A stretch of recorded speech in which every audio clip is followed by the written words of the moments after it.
Bismillah. Assalamualaikum warahmatullahi wabarakatuh. Innal hamdalillah nahmaduhu wa nasta'inuhu wa nastaghfiruhu wa na'udzu billahi min shururi anfusina wa min sayyiati a'malina. May yahdihillahu fala mudhillalah wa may yudlil fala hadiyalah. Asyhadu an la ilaha illallah wa asyhadu anna Muhammadan abduhu wa rasuluh.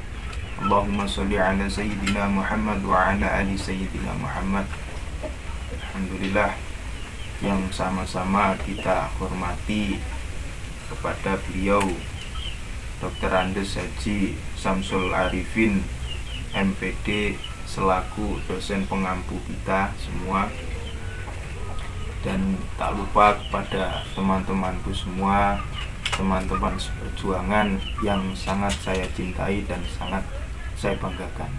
Alhamdulillah, dalam kesempatan ini kita masih diberikan oleh Allah kenikmatan, kita masih diberikan Allah hidayah, taufik, sehingga kita masih bisa melakukan pembelajaran dalam via media pembelajaran ini. Alhamdulillah, nikmat-nikmatnya Allah telah diberikan kepada kita. Jadi saking banyaknya nikmatnya Allah yang telah diberikan kepada kita, tidak ada satupun orang yang dapat menghitungnya. Kalau dalam Al-Quran, wa in ta'uddu ni'matallahi, dan apabila kalian menghitung nikmat Allah yang telah diberikan kepada kita, maka la tuhsuha, tidak akan pernah bisa menghitungnya. Dan kedua kalinya sholawat beriring salam marilah kita curahkan kepada junjungan kita Nabi Agung, Nabi besar Muhammad Sallallahu Alaihi Wasallam, yang telah membawa kita minad dzulumati ilan nur, yakni atinul Islam wal iman. Langsung saja di sini saya akan sedikit menjelaskan tentang ayat Al-Quran tentang larangan pergaulan bebas dan perbuatan zina. Di sini tentu dalam Al-Quran itu intinya adalah menunjukkan perintah dan menunjukkan sebuah larangan. Jadi ada dua, ada kalanya perintah dan ada kalanya larangan.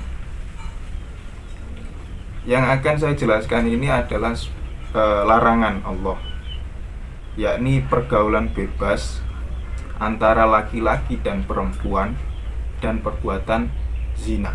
Kalau dalam surat Al-Isra itu ayat 32 itu dijelaskan wala taqrabuz zina innahu kana fahisyatan wa sa'a sabila, yang artinya dan janganlah kamu mendekati zina, innahu kana fahisyatan wa sa'a sabila, sesungguhnya zina itu adalah suatu perbuatan yang keji, wa sa'a sabila, dan jalan yang buruk.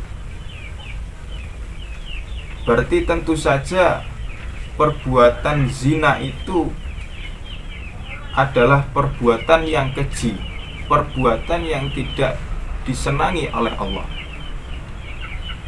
Al-Quran surat An-Nur itu kan dijelaskan seperti ini, az-zaniyatu waz-zani fajlidu kulla wahidin minhuma mi'atu jaldah wala ta'khudukum bihima ra'fatan fi dinillah in kuntum tu'minu billahi wal yaumil akhir wal yashhad adabahuma ta'ifatan minal mu'minin. Az-zaniyatu, perempuan yang berzina, waz-zani, dan laki-laki yang berzina, maka derahlah tiap-tiap seorang dari keduanya 100 kali derah. Dan janganlah belas kasihan kepada keduanya, mencegah kamu untuk menjalankan agama Allah, menjalankan perintah Allah, jika kamu beriman kepada Allah dan hari akhirat. Dan hendaklah pelaksanaan hukuman mereka disaksikan oleh sekumpulan orang-orang yang beriman. Jadi setiap seorang laki-laki dan seorang perempuan yang melakukan zina, itu wajib didera, dilempari batu sampai mati. Itu orang yang berzina. Kemudian Nabi Muhammad SAW itu pernah ditanya,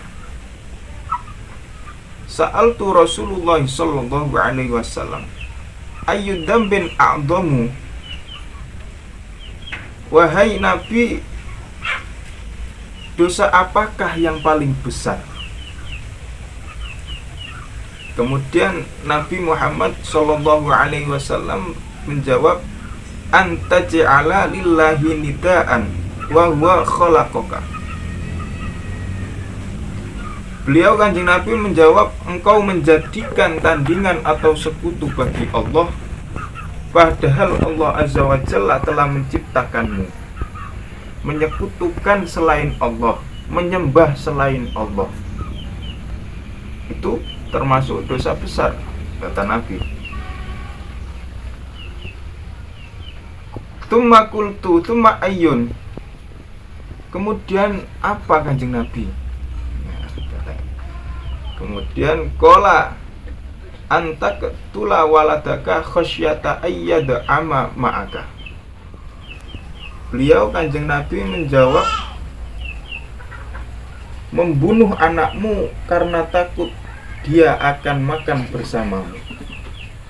Membunuh anakmu khasyata imlak, karena khawatir tidak bisa memberi makan, padahal yang memberi makan adalah Allah Subhanahu wa ta'ala. Tumma ayyun. Kemudian nopo malih Kanjeng Nabi? Qala dawuh Kanjeng Nabi, antazani halilata jarika. Beliau Kanjeng Nabi menjawab, kamu berzina dengan istri tetanggamu. Itu termasuk dosa-dosa besar. Jadi di sini diterangkan oleh Kanjeng Nabi itu ada 3 poin.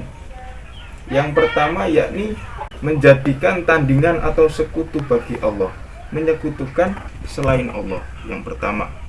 Poin yang kedua yakni membunuh anakmu sendiri karena takut dia akan makan bersamamu. Takut tidak bisa makan bersamamu. Poin yang ketiga yakni berzina. Berzina dengan istri tetanggamu. Itu termasuk dosa besar.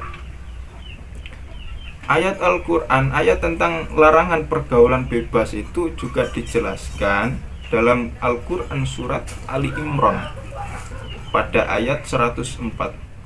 Wal takum minkum ummatun yad'una ilal khair wa ya'muruna bil ma'ruf wa yanha 'anil munkar wa ulaika humul muflihun. Yang artinya, dan hendaklah ada di antara kamu segolongan umat yang menyeru kepada kebajikan, menyeru kepada kebajikan, kemudian menyuruh kepada yang ma'ruf dan mencegah dari yang mungkar. Wa ulaika humul muflihun. Merekalah orang-orang yang beruntung. Wa yad'una ilal khair wa ya'muruna bil ma'ruf. Nah, kemudian ada hadis Kanjeng Nabi itu tentang larangan pergaulan bebas. Ala la yakhluwanna rajulun bi imra'atin illa ka anna salisahuma asyaitonu. Ingatlah bahwa tidaklah seorang laki-laki itu berkholwat, tidaklah seorang laki-laki itu menyendiri dengan seorang wanita kecuali yang ketiganya adalah setan. Jadi jelas bagi seorang laki-laki dan seorang perempuan ketika melakukan khalwat, melakukan bersunyi dalam suatu tempat, dan di situ hanya ada seorang laki-laki dan perempuan, Maka yang ketiganya itu adalah setan. Setan membisiki perbuatan-perbuatan yang jelek, sehingga akan menimbulkan perbuatan zina tersebut. Jadi itu adalah sebuah larangan bagi laki-laki dan perempuan. Ada juga hadis tentang larangan zina. Hadis larangan zina yang menerangkan tentang yang berbunyi inna min asyrati saati ayyurfa'al ilmi wa yasbutal jahli wa yasrabal khamri wa yadharaz zina, yang artinya sesungguhnya di antara tanda-tanda kiamat wa yarfa'ul ilmi, diangkatnya ilmu, wa yasbutal jahli, dan tetapnya kebodohan. Ilmu itu ditambah oleh Allah, tetapi kebodohan itu juga ditambah. Wa yasrabal khamri, dan banyak sekali orang yang minum khamr. Wa yadharaz zina, dan banyak orang yang berzina secara terang-terangan. Banyak orang yang melakukan zina. Itu hadis tentang larangan zina. Imam At-Tabarani itu menjelaskan li ayyut ana fi ra'si ahadikum bima khitin min hadidin khairan lahu ayyamusa imra'atin la tahillu lahu.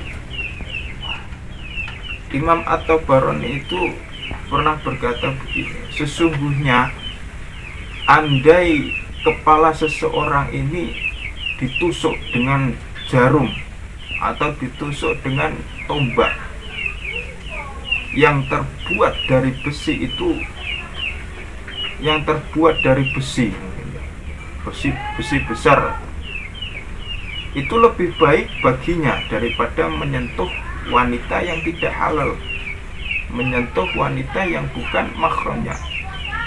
Nah, itu dikatakan Imam At-Tabarani itu lebih baik daripada menyentuh wanita yang tidak mahramnya atau belum halal. Jadi itu tadi sedikit penjelasan dari saya tentang ayat Al-Quran larangan pergaulan bebas dan perbuatan zina.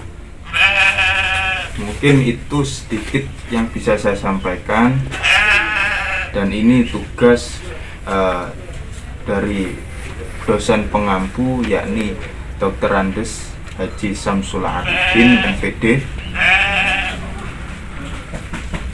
Saya menyadari bahwasanya tugas ini sangat kurang sempurna, banyak sekali kesalahan. Maka dari itu, dari dosen pengampu untuk bisa membimbing lagi saya untuk menjadi lebih baik lagi.